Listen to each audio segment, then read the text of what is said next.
Welcome back to my channel. ഇന്നൊരു retirement സെലിബ്രേഷനാണ് കേട്ടോ. ഞങ്ങളുടെ രമണി കുഞ്ഞമ്മ അംഗനവാടി ടീച്ചറാണ്. അംഗനവാടി ടീച്ചറായിട്ടുള്ള രമണി കുഞ്ഞമ്മയുടെ റിട്ടയർമെൻറ്റ് ഡേ ആണിന്ന്. അപ്പോൾ റിട്ടയർമെൻ്റായിട്ട് ഏപ്രിൽ 30 റിട്ടയർമെൻറ്റിൻ്റെ അന്ന് ഒരു 3:30 ഇപ്പോൾ ദേ ഒരു ട്രാവലറും കാറും ഒക്കെ ആയിട്ട് നിറച്ച ആൾക്കാരോട് കൂടിയാണ് രമണി കുഞ്ഞമ്മേനെ അംഗനവാടിയിൽ നിന്ന് കൊണ്ടാക്കിയത് കേട്ടോ. അപ്പോൾ അങ്ങനെ കൊണ്ടാക്കിയൊക്കെ കഴിഞ്ഞതിൻ്റെ വീഡിയോ ആണ് ഫസ്റ്റ് നിങ്ങൾ കണ്ടത്. അത് കഴിഞ്ഞ് രമണി കുഞ്ഞമ്മ ഒരു സൈൻ ചെയ്യാനൊക്കെ പോയിട്ടുണ്ടായിരുന്നു. അപ്പോൾ അതേ പോയിട്ട് വരുമ്പോൾ ഞങ്ങൾ ഫാമിലി മെമ്പേഴ്സ് എല്ലാവരും കൂടി വെൽക്കം ചെയ്യണ വീഡിയോ ആണ് ഈ കാണുന്നത് കേട്ടോ. അടിപൊളിയായിരുന്നു.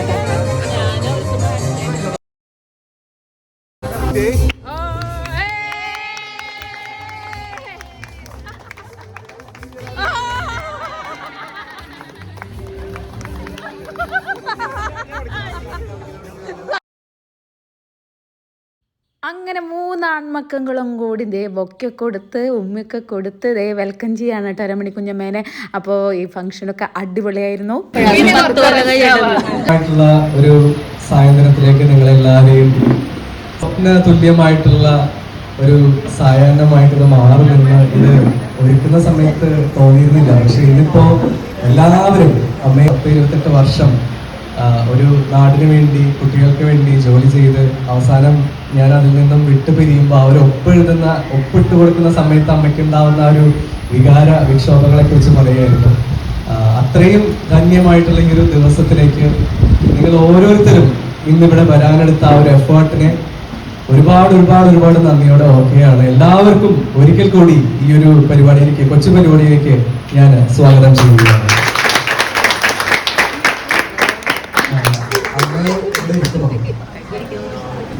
ശ്രീമതി രമണി ടീച്ചറെ ഞാൻ വേദിയിലേക്ക് സാക്ഷ്യം സ്വാഗതം ചെയ്യുന്നു. ഇന്നത്തെ ദിവസത്തിന്റെ മനോഹാരിത കൂട്ടുന്നത് അമ്മ ഇന്നത്തെ നമ്മുടെ ചീഫ് ഗസ്റ്റ് തോന്നാറുണ്ട് ചിലപ്പോഴൊക്കെ. കാരണം ഞാനും ഇവരും കൂടിയൊക്കെ ബസ്സിലൊക്കെ പോകുമ്പോൾ 15 പൈസ 20 പൈസയൊക്കെ കൺസെഷൻ ചാർജ് കൊടുത്തു പോകുമ്പോൾ എന്റെ ഇവിടെ എംബസ്മാന്റെ ഒരു മകനായിട്ട് ആൾക്കാർ കണക്കാക്കിയിട്ടുണ്ട്. ഞാനീ പറഞ്ഞ മാതിരി കുറച്ച് കണ്ടാലും ഇത്തിരി മണ്ണൊക്കെ കുറച്ച് ഒരു കാണാൻ അത്രയ്ക്കൊരു സൗന്ദര്യം എനിക്ക് അന്ന് ഉണ്ടായിരുന്നില്ല. ഇപ്പൊ കുറച്ച് സുന്ദരമാണ്. പിന്നെ ഗിരിജനും ഞാനും കൂടി ബസ്സിൽ പോകുമ്പോൾ എന്റെ ഒരു അനുഭവം നിങ്ങൾക്ക് പങ്കുവയ്ക്കാൻ ബോറിംഗ് ആയില്ലെങ്കിൽ അത് 2 മിനിറ്റ് ഉണ്ടാവും. NTP ബസ്സിൽ അവിടെ നിന്ന് കയറുമ്പോൾ മിക്കവാറും ഞാനിവിടെ ഇവനും കൂടി നടമ്പത്ത് സ്കൂളിൽ എന്നേലും ഒരു 2 വയസ്സ് താഴെയാണ്. ഞങ്ങൾക്ക് ഈ 2 വയസ്സിന്റെ വ്യത്യാസം ഉണ്ടാ. ഞങ്ങള് കൃത്യം 1 ഡസൻ ആൾക്കാരുണ്ട്. ഒരു പടക്കുള്ള ആൾക്കാർ ഒരു മീറ്റിംഗ് ഒക്കെ കൊടുക്കുമ്പോൾ നിങ്ങളുടെ ഈ സ്ഥലത്തിനേലും കൂടുതൽ ഒരു 100 പേരെ തയ്ക്കാൻ ഞങ്ങൾക്ക് യാതൊരു ബുദ്ധിമുട്ടില്ല. ഇവിടെ അത്യാവശ്യം ഞങ്ങൾ കൂടാതെ അങ്ങനെ പോകുന്ന സമയത്ത് പല കണ്ടക്ടർമാരും ഇവനെ പെട്ടെന്ന് മനസ്സിലാക്കി ഇവന്റെ കാശ് മേടിക്കില്ല. തൊട്ടപ്പുറത്ത് നിൽക്കണ എന്നെ യാതൊരു കുലുക്കൊലിയാണ്ട് എന്റെ കാശൊക്കെ മേടിക്കില്ല. ഞാൻ വിചാരിച്ചു രക്ഷയില്ല. അല്ല, ഇവന് അങ്ങനെ ഒരു പ്രത്യേകതയുണ്ട്. അങ്ങനെ അവൻ നേരത്തെ തന്നെ വളരെ നല്ല സ്ഥിതിയിലൊക്കെ ആയിരുന്നു. വർക്ക്ഷോപ്പൊക്കെ നടത്തി അത്യാവശ്യം ഫ്ലൈറ്റിനൊക്കെ അങ്ങനെ ഇടയ്ക്ക് എവിടെ തൊട്ട് പോയിട്ടുണ്ട്. അങ്ങനെ ഒരു പഴയ കാലഘട്ടമുണ്ട്. ഞാൻ തന്നെ ബോംബെക്ക് ആദ്യം പോയപ്പോ എനിക്ക് ബോംബെ ഒന്നും അത്ര വലിയ പരിചയമൊന്നും ഉണ്ടായില്ല. ഇതാ അവിടെ വേണ്ടേ ആളവിടെ ചെന്നപ്പോ ബൈക്കുണ്ട്, നല്ല വർക്ക്ഷോപ്പ് ഉണ്ട്, അത്യാവശ്യം അവിടെ ആൾക്കാരുടെ ഇടയിൽ നല്ലൊരു സമ്മതനായിരുന്നു ആ കാലഘട്ടത്താണ്. പിന്നെ ആള് സമ്മതിച്ച ആളെ പെട്ടെന്ന് കണ്ട എല്ലാവർക്കും ഇഷ്ടവും ആളുടെ രൂപവും ഫിഗറും എല്ലാവരും വെച്ചിട്ട്. അന്ന് അവിടെ ബോംബെ ഒക്കെ കറക്കി കാണിക്കാനൊക്കെ ഈ ആള് എന്നെ കൊണ്ടു നടന്നിട്ടുണ്ട്. തത്വത്തിൽ എന്റെ അനിയനാണെങ്കിലും അന്ന് ആളതിന് പക്വതയും കാര്യങ്ങളൊക്കെ ഉണ്ടായിരുന്നു. ഞാൻ അത്യാവശ്യത്തിന് വഴി മാറിക്കൊടുത്ത് ആളോട് പറഞ്ഞു, എന്നോട് വന്നിട്ട് പറഞ്ഞു എനിക്ക് ഇങ്ങനെ കല്യാണം കഴിക്കണമെന്ന്. കല്യാണം ഓരോരുത്തർക്ക് ആവശ്യമുള്ളപ്പോ കഴിക്കേണ്ട കാര്യമില്ലേ, നിനക്കിപ്പോ കല്യാണം കഴിക്കുന്നത് നീ കഴിച്ചോ, നല്ല കാര്യമാണ്, ഞാൻ കൂടി. അങ്ങനെ എന്റെ അനിയന്റെ കൂടെ പെണ്ണ് കാണാനും പോയിട്ടുള്ള ആളാണ് ഞാൻ. പെണ്ണ് കണ്ട് രമണിയെ കല്യാണം കഴിച്ച് രമണി അന്നേ തന്നെ ബികോമിനൊക്കെ പഠിക്കുമ്പോൾ നല്ലൊരു കലാകാരിയാണ്. കാരണം ഞാൻ ദേവസ്വം ബോർഡിൽ വർക്ക് ചെയ്യുമ്പോൾ എൻ്റെ കൂടെയുള്ള പലരും രമണിയെ ഒരുമിച്ച് കോളേജിലും മറ്റൊക്കെ പഠിച്ചവർ എന്നോട് ചോദിക്കും, അനിയന്റെ ഭാര്യ രമണിയെ ഞങ്ങൾക്ക് അറിയാത്ത നല്ലോണം ഭരതനാട്യം ഡാൻസ് ഒക്കെ കളിക്കുന്ന കുട്ടിയല്ലേ എന്ന് എന്നോട് ചോദിക്കും. അപ്പൊ അങ്ങനെ അന്ന് തന്നെ നല്ലൊരു കലാഭിരുചിയും അതിന്റെ പ്രാവീണ്യൊക്കെ രമണിയിൽ നിലനിൽക്കുന്നുണ്ടായിരുന്നു. രമണി പിന്നെ ഇവിടെ വന്ന് കുറച്ച് നാൾ കഴിഞ്ഞപ്പോൾ തീശ ഇവന്റെ പരിപാടികളൊക്കെ തീശ ഡൗണായി. അവന്റെ വർക്ക്ഷോപ്പൊക്കെ ഒന്നും ഇത്തിരി കത്തലോ അല്ലെ അങ്ങനെയൊക്കെ ഇത്തിരി പ്രശ്നമായി. പിന്നെ ആള് ഗൾഫിലൊക്കെ പോയി.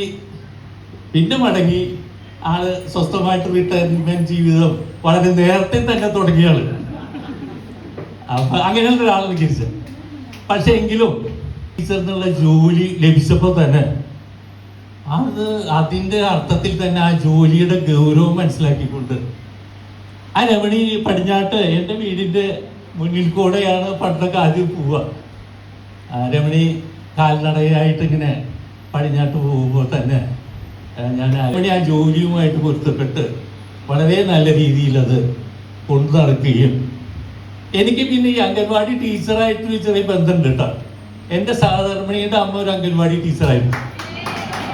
ഞാനൊരു 1988 കാലഘട്ടത്ത് വിവാഹം കഴിച്ച് ആനന്ദപുരത്ത് ചെല്ലുമ്പോൾ ഇവരുടെ അമ്മ ഒരു അംഗൻവാടി ടീച്ചറാണെന്ന് മനസ്സിലായി.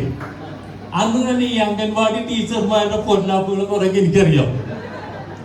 അവര് ഒരു മിനിറ്റ് റെസ്റ്റില്ല അവർക്ക്. അവരും ഏകദേശം ഇതേപോലെ തന്നെയാണ്. നല്ല ബന്ധങ്ങളുണ്ട് അവിടെ ആൾക്കാരൊക്കെ ആയിട്ട്. പിന്നെ പോയി ഇവരിങ്ങനെ ആ വലിയ ഡൈനിങ് ടേബിളിന്റെ മുകളിൽ ഇതൊക്കെ വെച്ച് വെറുതൊക്കെ കുറിച്ചൊക്കെ ഇരിക്കുമ്പോ ഞാൻ പതിയെ ചോദിക്കും, ഞാൻ വല്ല സഹായിക്കണോ എന്നൊക്കെ ചോദിച്ച് ഞാൻ അത്യാവശ്യം ഇതൊക്കെ കണ്ടിട്ടുണ്ട്. മുഴുവൻ എനിക്ക് മനസ്സിലായിട്ടില്ല. എങ്കിലും ആ ജോലിയുടെ ഗൗരവം അന്നേ ഞാൻ മനസ്സിലാക്കിയിരുന്നു. അതിന്റെ ഒരു പ്രതിഫലനം അതിന് കാലങ്ങൾക്ക് ശേഷം രമണിയിലൂടെ അത് കാണാനായിട്ട് എനിക്ക് സാധിച്ചു.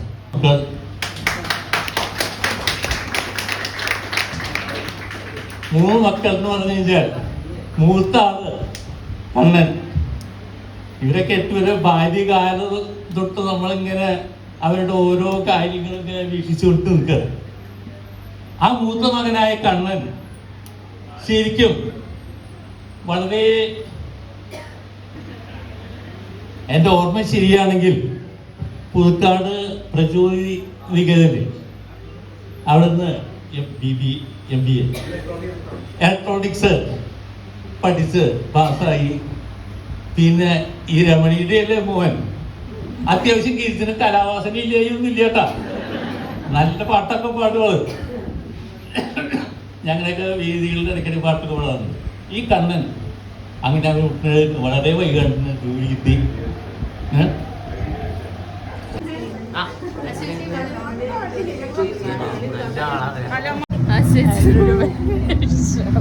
വീഡിയോ എടുക്കാൻ പറ്റില്ലല്ലോ. ഞാനും കണ്ട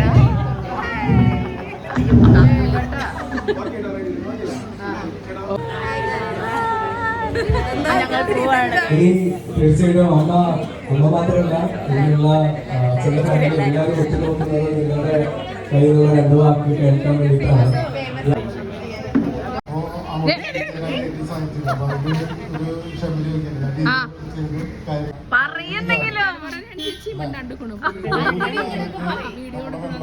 വളരെ സൂപ്പറാണ്. 3 മരുമക്കൾ, അടുത്ത 3 മരുമക്കൾ. ഭാര്യയുടെ റിട്ടയർമെന്റ് ആഘോഷിക്കുകയാണ്. അല്ലാണ്ട് പറയാനുള്ളത് ഒന്നും പറയാനില്ല. ഇത്ര ദിവസം എനിക്ക് സൗകര്യമായിരുന്നു. ഇനിയിപ്പോ സൗകര്യക്കാരായോ? എന്റെ മോളെ എന്റെ മോളൊന്നുമില്ല. എനിക്ക് പെൺകുട്ടികൾ, ഞാനിതൊക്കെ വീഡിയോയിലിടും കേട്ടാ. എനിക്ക് പെൺകുട്ടികൾ ഉണ്ടായില്ല. എന്നിട്ട് രമണി കുഞ്ഞമ്മക്ക് കാണിച്ചു കൊടുക്കും. രമണി കുഞ്ഞമ്മയും എന്റെ പെൺകുട്ടി. ഞാനൊരു സന്തോഷിച്ച് 3 ആൺമക്കള്. ഒരു മോളും 3 ആൺമക്കളും. ഒരു 3 ആൺപിള്ളേരും ഒരു മോളും. അവിടെ സന്തോഷത്തിലാണ് പോയിക്കോളൂ ഭാര്യയുടെ അടുത്തേക്ക്.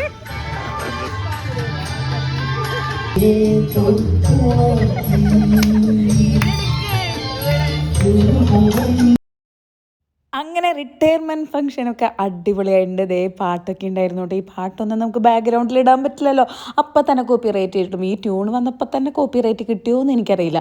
ദേ ആ പാട്ടിനനുസരിച്ച് ഉമ്മമ്മായി അടിപൊളി ഡാൻസ് കളിക്കുന്നുണ്ട് കേട്ടോ. പിന്നെ ഞങ്ങളെല്ലാ ഫാമിലി മെമ്പർ എല്ലാവരും കൂടി ഫോട്ടോസ് എടുത്തു. പിന്നെ ഫാമിലി മെമ്പേഴ്സ് മാത്രമല്ല കേട്ടോ ഈ ഫംഗ്ഷൻ ഉണ്ടായിരുന്ന പൈങ്ങോട് നിന്നുള്ള കുറേ ആൾക്കാരുണ്ടായിരുന്നു. അപ്പോൾ അവരാണ് ഇപ്പോൾ പാട്ടൊക്കെ പാടുന്നത്. നമ്മൾ ഫാമിലീസൊക്കെ ദേ ബാക്കിൽ ഇങ്ങനെ ഇരിക്കുകയാണ്. ഫാമിലിയിലെ അടിപൊളി ഡാൻസ് ഏരിയയാണ് നമ്മുടെ ഉമ്മമ്മായി. അപ്പോൾ ആ പാട്ടിനനുസരിച്ച് ദേ ഡാൻസൊക്കെ കളിച്ചുകൊണ്ടിരിക്കുകയാണ്. നല്ല രസമുണ്ടായിരുന്നു. എല്ലാവരും അതൊക്കെ കണ്ട് എൻജോയ് ചെയ്തിരിക്കുകയാണ് കേട്ടോ. അതെ, രുദ്രായിഷം നമുക്കും കൂടി അത് ഞങ്ങളുടെ ജീവിതത്തിലും രമണി ചേച്ചി അങ്ങനെയാണ്. അത് എത്ര പെർഫെക്റ്റ് ആയിട്ട് എത്രത്തോളം രമണി ചേച്ചിക്ക് ചെയ്യാൻ പറ്റുമോ. എന്തിനു പറയുന്നു, ഞങ്ങളൊരു തിരുവാതിരക്കളി പ്രാക്ടീസ് ചെയ്യാൻ നമ്മൾ തുടങ്ങുകയാണെങ്കിൽ രമണി ചേച്ചി അതെത്ര വൃത്തിയാക്കാൻ രമണി ചേച്ചിയെ കൊണ്ട് പറ്റുമോ, എത്ര പ്രാക്ടീസ് ചെയ്യാൻ ആൾ തയ്യാറാണ്. എത്ര അത് നന്നാക്കണം, എത്രയും നന്നായിട്ട് ചെയ്യണം. എന്തൊരു കാര്യം ഏറ്റെടുത്ത് നടത്തുകയാണെങ്കിൽ അത് അത്രയും നന്നായിട്ട് ചെയ്യണം എന്നുള്ള ഒരു ചിന്തയുള്ള ആളാണ്. എനിക്ക് വളരെ സന്തോഷം തോന്നി അന്നത്തെ ആ ഒരു പ്രോഗ്രാമിൽ എനിക്ക് പങ്കെടുക്കാൻ ആ ചടങ്ങിനെത്താൻ കഴിഞ്ഞില്ല. ചേച്ചിയും ചേട്ടനും തന്നെ ഒരുപാട് പ്രാവശ്യം ഓർമ്മിപ്പിച്ചു വരണമെന്നുള്ളത്. അത്ര അത്യാവശ്യമായിട്ടൊരു ചടങ്ങിൽ എനിക്ക്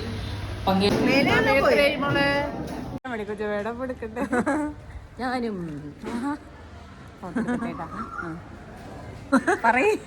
എങ്ങനെയുണ്ട് എന്റെ റിട്ടയർമെന്റ്?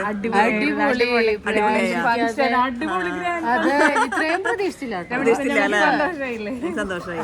ഞാൻ ഇവിടുന്ന് ഇട്ടെറിഞ്ഞു പോകുമ്പോ നിങ്ങൾ വിചാരിക്കുന്നുണ്ടാവും, ഇല്ല ചിലപ്പോൾ ഞാൻ വിചാരിക്കാറുണ്ട് അവരൊക്കെ എന്ത് വിചാരിക്കുന്നുണ്ടാവും. ജോലി എല്ലാ വിശേഷങ്ങൾ വരുമ്പോഴേ ശ്രാദ്ധം വന്നാലും എനിക്ക് നിൽക്കാൻ പറ്റില്ല, ഇപ്പോൾ ഓടിപ്പോയി ഞാൻ. അപ്പൊ ഇപ്പൊ മനസ്സിലായില്ലേ ജോലിയോട് ചെയ്ത ആത്മാർത്ഥത എങ്ങനെയായിരുന്നു. അതെ, അപ്പൊ എല്ലാരും കാണുമ്പോഴാണ് നമ്മളറിയണം. ഇത്രയും ആൾക്കാര് വരുന്ന ഞാൻ സത്യം അവിടെ ബൈ. കുഞ്ഞമ്മേനെ കുറിച്ച്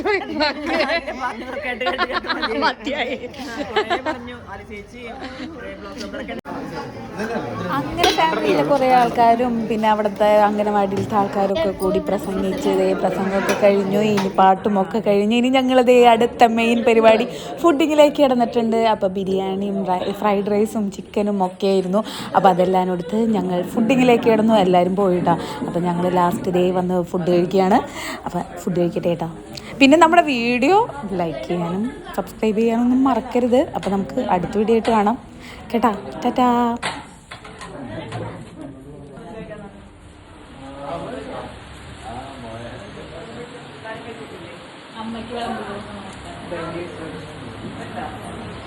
ഇടയ്ക്ക് കറണ്ട് നോക്കിപ്പോ ഞാൻ റൈസ് എടുത്തിട്ട് വരട്ടെ.